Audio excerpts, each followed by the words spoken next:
coroner arrives, he'll find nothing wrong. You're sure of that? Yes, I am.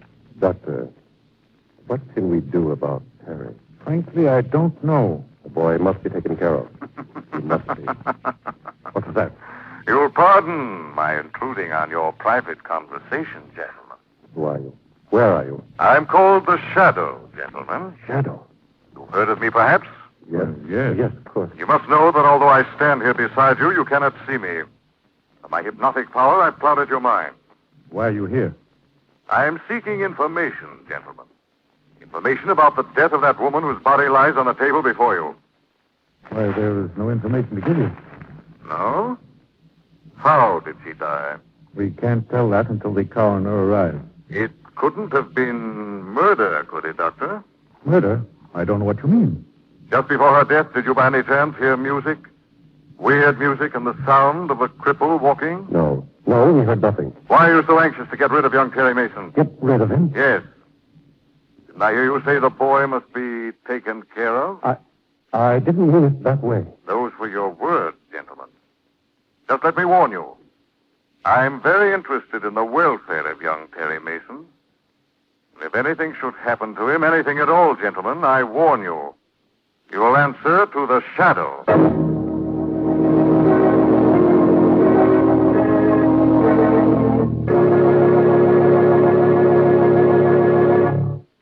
For many businessmen, few things in life add up to more pleasure than a good old fishing trip. There's that indescribable thrill you get when your wily game rises to the lure and strikes. There's the thrill of hauling him in. And later around the campfire, as you fry the day's catch, there's the fun of telling your pals how the big one got away.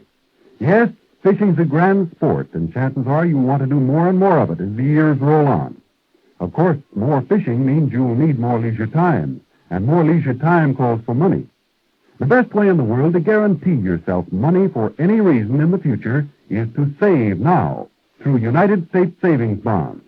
What a swell investment they are. It only takes 10 years for each $3 you invest to grow into 4. Try and match that. Besides, United States savings bonds make it so easy to save. Just buy a bond yourself each payday at any bank or post office, or get on the payroll savings plan. Either way, your money adds up fast and you hardly miss it. Folks, back your future by saving now. For a happy tomorrow, save today. Buy and hold United States savings bonds. And now back to the Shadow.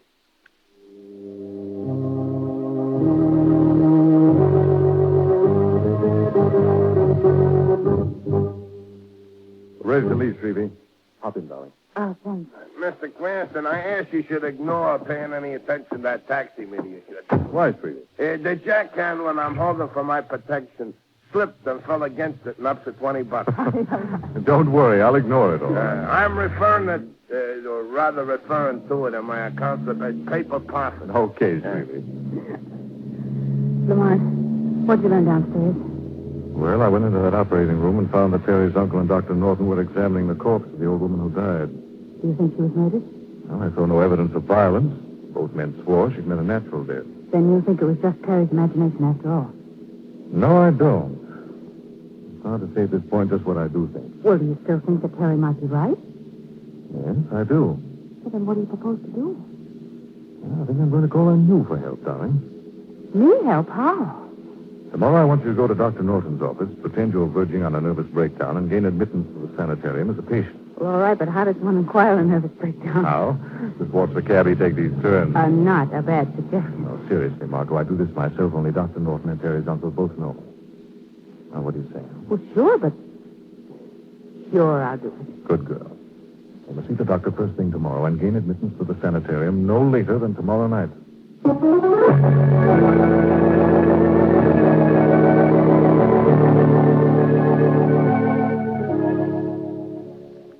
Are you quite comfortable, Miss Lane? Yes. Yes, thank you, miss. Well, there's a cord right above your bed if you wish to ring Yes, for I me. know. You told me that. Well, I'll just open your window and put out your light. There, now. Do try to get a good night's sleep. I'll try. Good night. Good night. Good night. Try to get a good night's sleep. That's funny. Well, I can try. What's that?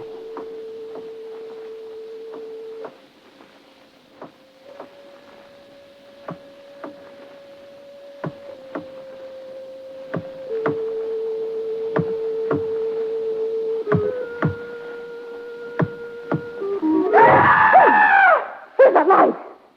There. Doesn't work. The lights have been cut off. Someone's coming in the door. Who is that? Why don't you answer me? Now, don't come any closer because I'm... Quiet, Miss Lane. It's all right, Terry. Oh, you frightened me. Sorry, but you must come with me to the cellar at once. The killer's loose again.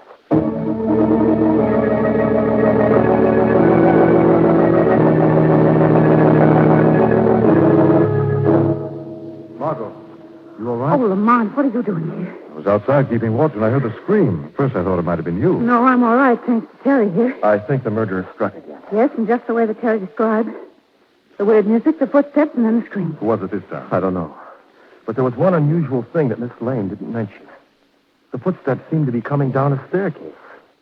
And yet there are no stairs in that wing of the house. Yes, I noticed that, too. Anything else? Yes, there is. About 25 minutes ago, I heard the house phone ring. I listened in on the extension in my room, and I heard my uncle tell Dr. Norton that he'd be over here shortly. Yes, I saw his car drive in. Well, there's Uh-oh.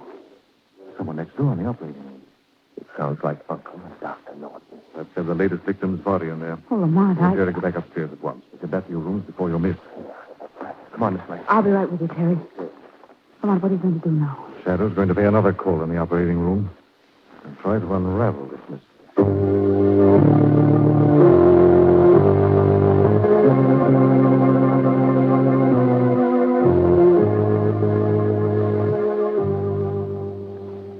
Now, see here, old man, I do think this thing has gone too far. Doctor, you promised me that we'd see this through together. I know, but the second death is too much.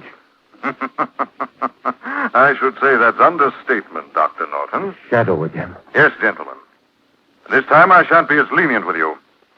The body on that table should be examined by me, not you, Doctor.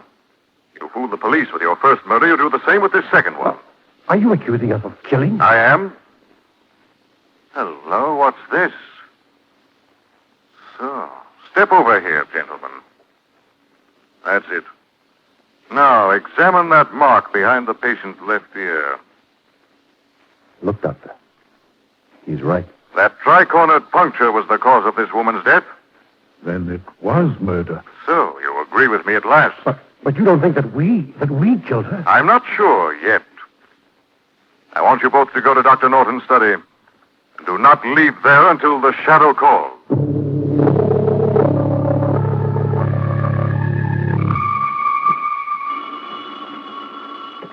Hello? Are you alone, Margot? Yes, Lamont. I'm coming right up to your room. The murderer's about to strike again. Oh, no. Yes, darling. I have reason to believe that you've been selected as his next victim.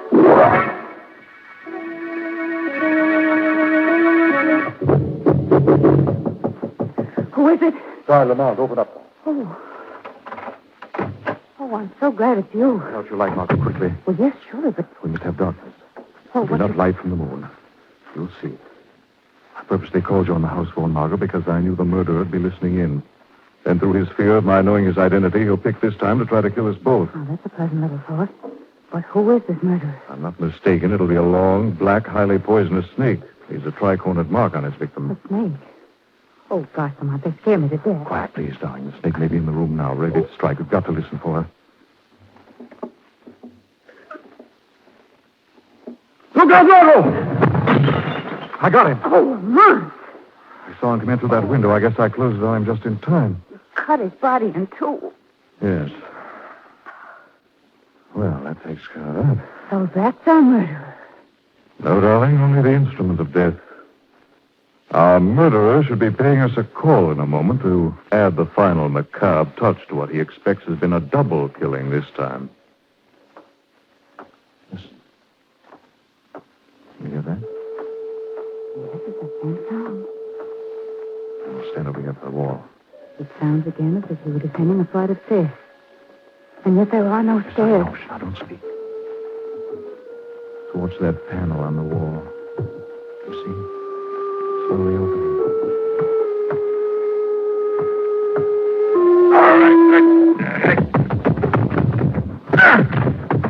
Oh, you got him. Lamont, you got him. Yes, he'll play a different tune this time. Put on the light, Margot. Right. And there's our murderer. Oh. Oh, that face. Those long fangs and those popping eyes. Doesn't look human. It isn't human, Margot. That's a mask. Worn to hide his true identity. Now take it off. There. Well, Lamont, it's...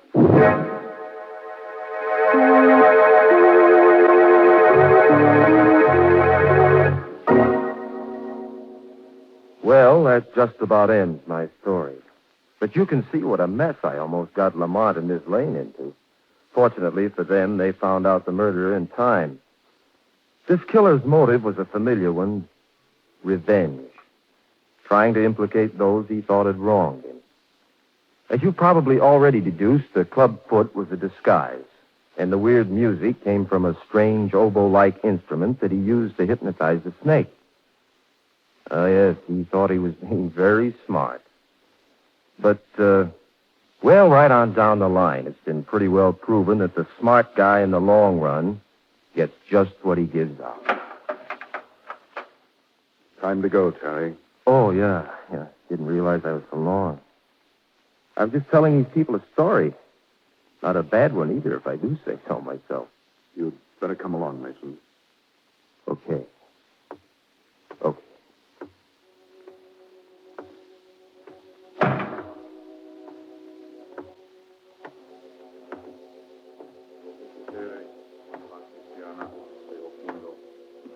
Dei patri come potenti, tutte creavet. Odie sit in pace, locus tuae habitatis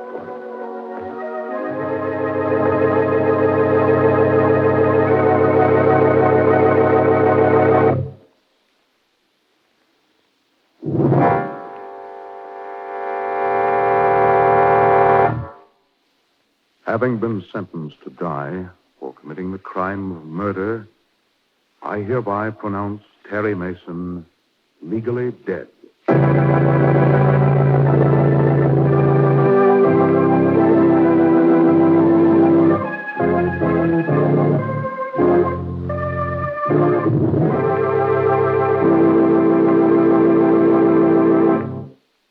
Rome wasn't built in a day, as the saying goes, and neither is the wherewithal it takes to make your dreams about the future come true. That little farm on the edge of town, that really long vacation trip you've been promising yourself. If you're air-minded, one of those nifty little private planes that'll be coming along in a few years. Those and lots of other things don't just happen. You have to plan for them. Save up the money it takes to make them come true. It's a swell break, therefore, that you can go right on buying United States savings bonds. Government guaranteed and good interest rate. Make United States savings bonds your best bet to back your future. Actually, for each $3 you invest, you get back $4 in just 10 years' time. Use the payroll savings plan or buy savings bonds yourself regularly at any bank or post office. Save today for a happy tomorrow by regularly buying and keeping United States savings bonds. And now the shadow again.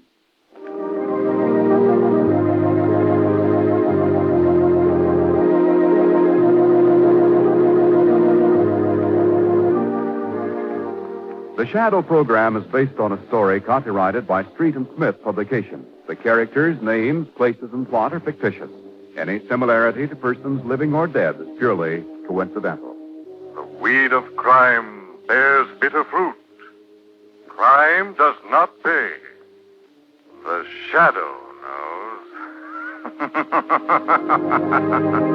knows.